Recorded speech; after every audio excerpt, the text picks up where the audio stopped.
How's it going, everyone? So in this video, I'm going to talk about how to get rid of an ear piercing infection bump, a tutorial.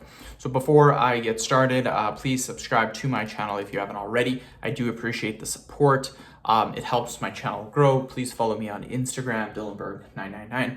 So the reason why you get that little bump, wherever you have the piercing, it could be on your ear, your nose, your lip, wherever, what that bump or what that piercing infection bump is trying to do is your body is trying to push that bacteria and push that infection out of your skin. And that's kind of why you get that bump. That bump is filled with infection, pus, bacteria, all the bad stuff. We don't want it.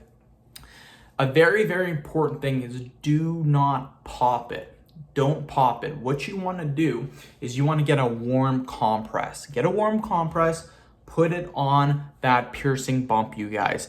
Now, what I recommend to do is to get the warm compress and put it on the ear piercing bump for about 5 minutes.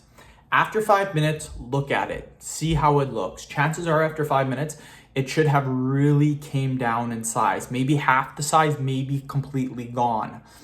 What you're going to do then is you're going to look at it, and if it hasn't went down that much, you're going to reapply it for 5 minutes. Then you're going to keep looking at it over and over again. Do this at least 3 or 4 times or until the bump is gone. Now, why does this work? This works because that warm compress softens up the area and then it will naturally pop by itself. It'll naturally go away by itself. It also increases blood flow to that area, and that is also another way that it helps to get it removed. And again, it softens the area. That's what we want.